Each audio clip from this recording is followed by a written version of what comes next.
Bonsoir à toutes et à tous. C'est un plaisir d'être avec vous pour votre journal de ce mardi 11 février. Tout de suite, voici les informations que nous allons développer. Un an après les inondations dans le quartier Tetuanui de Mahina, les maisons des familles sinistrées sont en pleine reconstruction et pourtant, aucune aide du pays n'a été débloquée en leur faveur. Plus de 120 magasins Billabong, Quicksilver et Volcom vont fermer aux États-Unis. Ces marques sont très populaires au Fénois. Est-ce que ces fermetures vont avoir des conséquences sur le business en Polynésie? Réponse dans ce journal. Les vanilliculteurs de Ta'a réagissent après le rapport de la CTC qui préconise la fermeture de l'Epic Vanille de Tahiti. Le ministre de l'Agriculture a annoncé une restructuration à venir. La lutte contre la vie chère au cœur de notre nouvelle rubrique Regard croisé qui donne la parole à deux invités pour confronter leurs idées.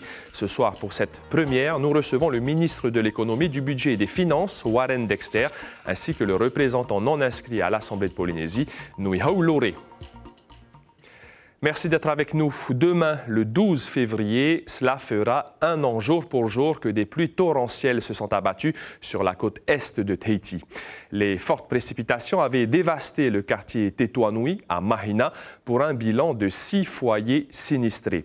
Depuis, il n'y a eu aucune aide du pays pour la reconstruction ou la réhabilitation de leurs maisons. Rohan Potoru et Patrick Sing sont allés à la rencontre des habitants.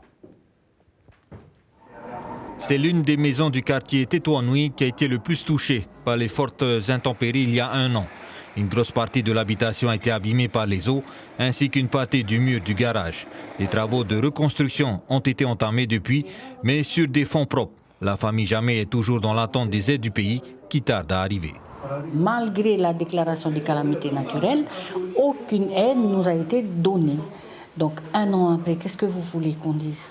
C'est un triste anniversaire pour nous. Un anniversaire, mais qui restera marqué pour toujours dans les têtes de nos enfants, parce que mon fils, ça fait un an qu'il n'est plus là dans sa maison. Et vous croyez que cette douleur-là n'est pas là? Si, elle est là. Elle est toujours là. Donc c'est pour ça qu'un an après, ça fait toujours mal. Pour Raymond et son frère, le scénario catastrophe qu'ils ont vécu n'est pas une surprise. La rivière Vainato n'est plus adaptée pour accueillir l'écoulement des eaux pluviales. Un plan de réaménagement des espaces doit être repensé rapidement pour éviter de nouvelles inondations. Je pense qu'il faut peut-être élargir, encore une fois, parce qu'il y a beaucoup d'autres, les lotissements d'autres maisons, des aménagements en amont qui déversent automatiquement leur eau. Dans cette rivière, dans cette cuve. Donc à partir de là, quand on voit le pont aujourd'hui, elle n'est plus appropriée. Pour la commune de Mahina, un budget de 25 à 30 millions de francs a été alloué pour aider les familles sinistrées. Des aides qui concernaient le nettoyage du site et sa réhabilitation. Pour les aides du pays concernant le bâti, par contre, l'idée serait d'alimenter une caisse dédiée aux calamités naturelles. Pour alimenter une caisse qui permet au pays de dégager tout de suite les moyens dont ils disposent, voire même payer des prestataires, aller chercher du privé, parce que personnellement, c'est ce que j'ai fait. Pour l'instant, les familles sinistrées se débrouillent avec leurs propres moyens pour se reconstruire une nouvelle vie. Pour d'autres familles, par contre, situées en aval du quartier, des recours en justice sont déposés contre le pays. Un incendie a ravagé une habitation située dans la zone de Titioro et Mam-O Ivy à Papeete. Cette nuit, les flammes se sont déclarées aux alentours de 22 h. Les pompiers sont rapidement intervenus mais n'ont pas pu empêcher l'entière destruction de la maison. Les causes du sinistre sont pour l'instant inconnues. Les propriétaires étaient absents cette nuit. L'incendie n'a donc fait aucune victime. Et puis un autre feu en montagne cette fois s'est déclaré à Papara aujourd'hui en fin de matinée. Tout au fond de la route de la Carrière sur les reliefs, l'incendie ne menaçait aucune habitation. L'hélicoptère Dauphin a été mobilisé car il était impossible pour les pompiers d'accéder à la zone concernée. L'année 2024 a été meilleure que l'année 2023 en termes de fréquentation touristique. D'après Tahiti Tourisme, 266 000 visiteurs ont été comptabilisés l'an dernier au Fénois, soit 5 000 touristes en plus, alors que les prévisions ont annoncé une baisse de la fréquentation. Je vous propose d'écouter les précisions de Jean-Marc Mosselin, directeur de Tahiti Tourisme, au micro de Rehei Nadjarian et Mirko Vanfo. Somme toute, une année qui confirme des résultats qui sont solides, et effectivement avec un léger retrait de l'hébergement terrestre, probablement dû également aux élections américaines et sans doute aussi aux tarifs qui ont continué de progresser relativement fortement depuis le Covid. Et par contre, effectivement, le tourisme nautique, la croisière notamment, mais aussi les charters nautiques, ont fait une très belle progression, près de 20% de plus que 2023. C'est une annonce qui a secoué la planète surf. Plus de 120 magasins Quicksilver, Billabong et Volcom vont fermer leurs portes aux États-Unis. Est-ce que la clôture massive des boutiques américaines a des conséquences sur la commercialisation de ces marques très populaires au Fénois? Élément de réponse avec Kaline Yénard et Mirko Vanfo. Fermeture de boutique ne signifie pas fermeture d'usine. C'est seulement la dure loi des affaires aux États-Unis. La production de vêtements et d'accessoires de marques de surf ou de skate continue. Bon nombre de grosses marques dans le secteur du prêt-à-porter sont en pleine réorganisation. Ces grosses marques dont vous citez plus communément, on appelle ça des marques de surfwear, sont en train, dans cette réorganisation, de fermer un certain nombre de boutiques pour en garder certainement les boutiques les plus rentables, certainement les mieux situées. Deux raisons poussent les entreprises à la réorganisation. Premièrement, un marché post-Covid en berne entraînant une crise du prêt-à-porter. Deuxièmement, la vente en ligne qui chamboule le système du commerce de détail. Et nous en sommes conscients et forcément nous tenons compte de tous ces paramètres pour orienter en quelque sorte notre marketing, notre avancement dans les années à venir. Todd Fagno, lui, n'a pas attendu la crise du marché post-Covid. Il a lancé sa marque locale de textile en pleine pandémie et depuis 5 ans, il a sa propre boutique et propose aussi de livrer ses produits à Tahiti et dans les îles. Je suis situé sur Paria, j'ai fait ma petite boutique chez moi et à côté de ça, ça c'est par rapport à la demande justement, les gens me demandaient si je ne faisais pas des livraisons parce que Paria c'était un peu loin et donc j'ai accepté et franchement, nous ce qu'on constate c'est que les deux fonctionnent très bien. Même si une centaine de magasins de surfwear ferment aux États-Unis le 16 février prochain, pas besoin de s'affoler, les boutiques du centre-ville continuent de vendre vos marques de surf préférées. Sinon, il y a aussi l'option de consommer du prêt-à-porter local. L'Agence de l'environnement et de la maîtrise de l'énergie, l'ADEME, organise un séminaire sur l'économie circulaire jusqu'à jeudi au musée de Tahiti des Îles. Depuis aujourd'hui, les enjeux du réemploi, de l'éco-conception et de la transition écologique dans le Pacifique sont abordés. Les antennes de l'ADEME de Nouvelle-Calédonie et de Wallis et Futuna participent également à ce séminaire. Des conférences, des tables rondes et des ateliers pratiques sont organisés pour favoriser les échanges d'expériences. On vous l'a annoncé hier, la Chambre territoriale des comptes recommande la fermeture de l'EPIC vanille de Tahiti. Cette nouvelle a soulevé un vent de panique et d'incertitude chez les vanilliculteurs professionnels. Hitimanaki en a rencontré aujourd'hui à Ta'a. Après plus de 20 ans d'existence, les objectifs fixés par l'EPIC Vanille en 2003, lors de sa création, n'ont jamais été atteints.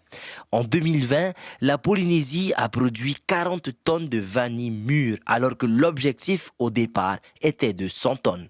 Ce document soulève des problèmes de gestion des finances, avec des attributions de subventions ou d'aides à hauteur de 70%, soit de 2019 à 2022, un montant total de 950 millions de francs. Henri et sa femme Yvonne sont producteurs de vanille à Ta'a depuis plus de 20 ans. Eux ont produit au maximum pour le moment une demi-tonne de vanille mûre. Ils sont aujourd'hui autonomes de la plantation au séchage, tout est fait maison. Je trouve que c'est un peu dommage que pour cette fermeture-là. Il faut aussi voir... au niveau, peut-être il faut plus apporter encore de l'amélioration, peut-être au niveau... Mon mari, ça fait plus de 20 ans qu'il est dans la vanille, donc il a beaucoup... on a eu beaucoup d'obstacles avec ça, mais je pense qu'aujourd'hui, il se débrouille à travailler un peu tout seul pour, dans la vanille, dans sa production.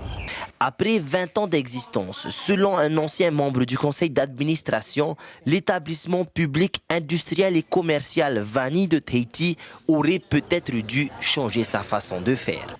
C'est l'image de l'EPIC qui est importante. S'ils produisaient plus, les gens, eux, les prendraient pour exemple. Je pense qu'il faut que l'EPIC soit un exemple pour les producteurs de vanille. Ce qui est sûr, c'est que l'avenir de l'EPIC vanille reste incertain à ce jour. L'EPIC n'a pas souhaité répondre à nos questions. Le ministre de l'Agriculture, Tevini Teai, a réagi à la recommandation de la CTC de fermer l'EPIC vanille de Tahiti. L'option de la restructuration est privilégiée. Écoutez le ministre au micro de Rehe Nadjarian et Hubert Liao.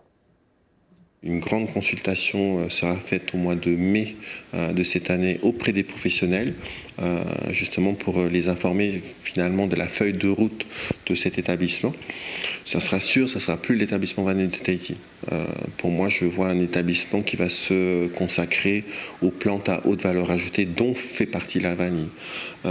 Pour qu'ensuite, fin de cette année 2025, une feuille de route claire et un devenir clair soient établis sur cet établissement.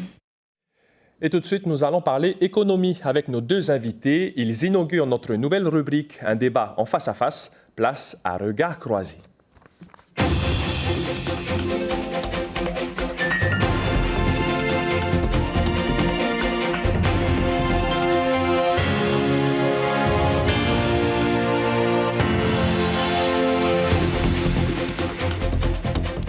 Avec nous, en plateau, Warren Dexter, ministre de l'économie, du budget et des finances. Bonsoir. Bonsoir. Et en face de lui, Nui Hau Lore, représentant non inscrit à l'Assemblée de Polynésie, autonomiste et vice-président du parti Aherea Polynesia. Bonsoir. Bonsoir. Et merci à tous les deux d'avoir accepté notre invitation. On va parler péréquation de l'électricité. D'abord avec vous, Warren Dexter. On l'a vu, l'actualité, Moirani Frebo, le député qui demande la péréquation nationale. Il a même rencontré le ministre des Outre-mer. Mais en face de lui, l'État demande peut-être à céder la compétence énergie. Est-ce que vous seriez prêt, le pays, à céder cette compétence pour obtenir la péréquation? Tout d'abord, je voudrais rappeler que ce n'est pas un sujet nouveau. Depuis 2014, par exemple, le CESEC avait recommandé déjà à ce qu'on puisse demander à l'État de bénéficier de la péréquation nationale. Et évidemment, là, je m'étonne de cette condition qui soit posée suite à la relance du député Frebo. Parce qu'à mon sens, il n'y a pas à conditionner le bénéfice de cette péréquation nationale par la reprise de la compétence énergie. Pour le simple motif qu'il y a plein d'exemples qui montrent que la péréquation a été accordée sans reprise de l'énergie, Wallis-et-Futuna, Saint-Martin, Saint-Barthélemy. Vous, Nui, vous avez la même opinion. On peut garder la compétence et bénéficier de cette péréquation? Moi, je considère que le député Frebo a posé une bonne question, puisque la question de l'énergie, elle est quand même importante en Polynésie. Par contre, je trouve que la réponse qui a été faite par le ministre est un peu limitative. On sait que dans de nombreux domaines, dans de nombreuses compétences, l'État intervient aussi dans le cadre des contrats de projet, des contrats de transformation. Donc la question, ce n'est pas de céder une compétence, c'est de prévoir la possibilité que la Polynésie utilise ce fonds qui est destiné essentiellement au système électrique des Outre-mer, qui sont interconnectés insuffisamment chez nous. On a autant de systèmes électriques qu'il y a d'îles. Il faut un système électrique et du secours à Tahiti, à Moura, Fakarara et partout ailleurs. On a vu avec l'incident qui s'est produit à Moura les difficultés qu'il y a à gérer cette situation. Et donc ce fonds est destiné à ça. Et donc il pose une bonne question. Et par contre, comme je le dis, la réponse de la ministre a été un peu simpliste, parce qu'on peut partager sur des conventions avec l'État le financement d'un certain nombre d'opérations. Je donne juste un exemple. En 2012, lorsque François Hollande avait fait adopter la loi sur la transition énergétique, des dispositions concernant la Polynésie étaient prévues dans ce texte. Donc il ne faut pas dire que l'État, dans le cadre de ses programmations, ne peut intervenir dans ces collectivités que dans le cadre d'une cession de compétences. Là, on parle de l'électricité. Puisqu'on parle de l'électricité, on parle du carburant désormais. Le FRPH, c'est un fonds de régulation pour le prix des hydrocarbures. Est-ce qu'il faudrait le supprimer, Warren Dexter, pour faire payer aux Polynésiens le prix réel de l'essence à la pompe? Disons que si on veut privilégier les aspects environnementaux, évidemment, parce que ça revient à soutenir les énergies fossiles. Donc moi, je suis pour la suppression du FRPH, mais je dis que pour l'instant, on ne peut pas le faire. Je pense qu'il faut d'abord développer un transport en commun performant. Pourquoi je dis ça? C'est parce qu'effectivement, si on supprime le FRPH, on libéralise les prix à la pompe, et donc c'est au préjudice des automobilistes. notamment les moins fortunés, à qui on doit pouvoir proposer des alternatives crédibles. Aujourd'hui, on sait tous que le transport en commun est un peu compliqué, notamment pour arriver au travail à l'heure ou à l'école. En tout cas, on paye l'essence moins cher en Polynésie qu'en métropole. Oui, parce que c'est soutenu par les subventions du pays. C'est tout le sens du FRPH. Vous, Nui Haolore, vous avez un avis sur cette question? Oui, un avis opposé parce qu'on paye moins cher, parce qu'on paye des impôts à côté pour financer le FRPH.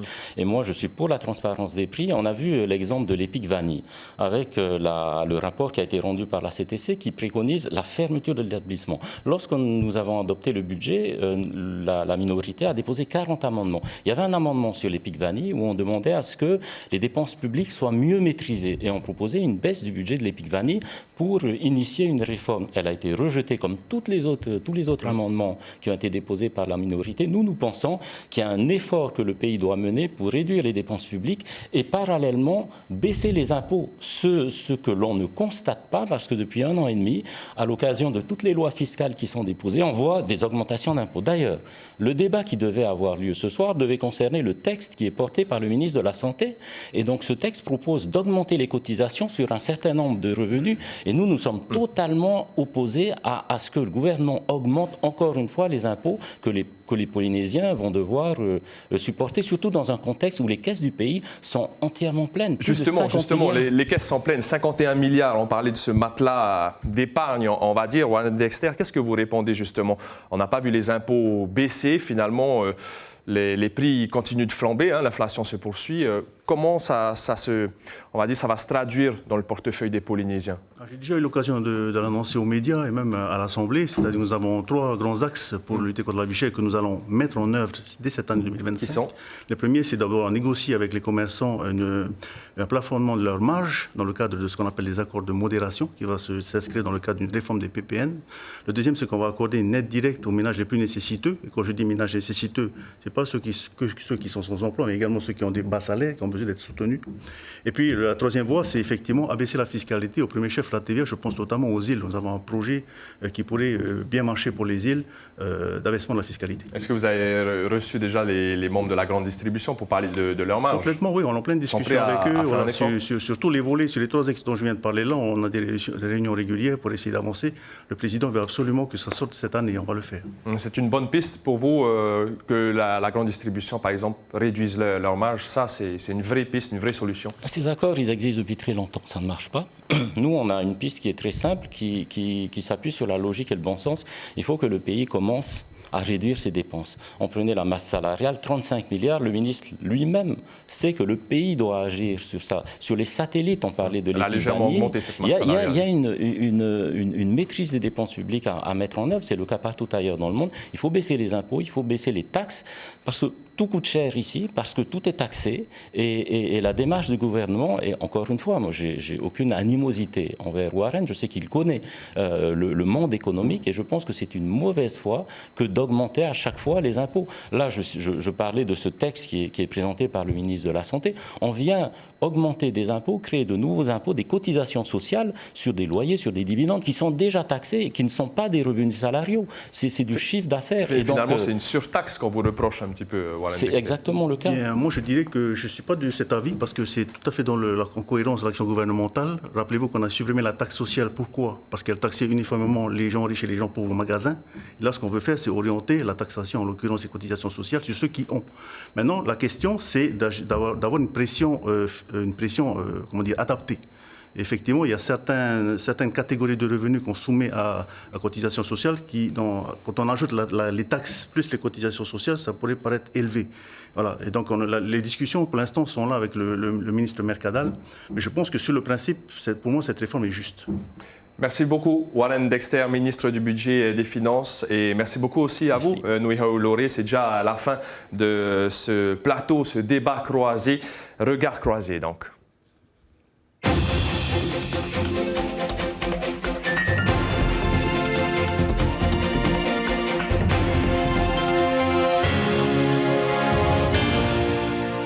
Et c'est déjà la fin de ce journal. Merci de votre fidélité. Passez une excellente soirée. À demain et prenez bien soin de vous.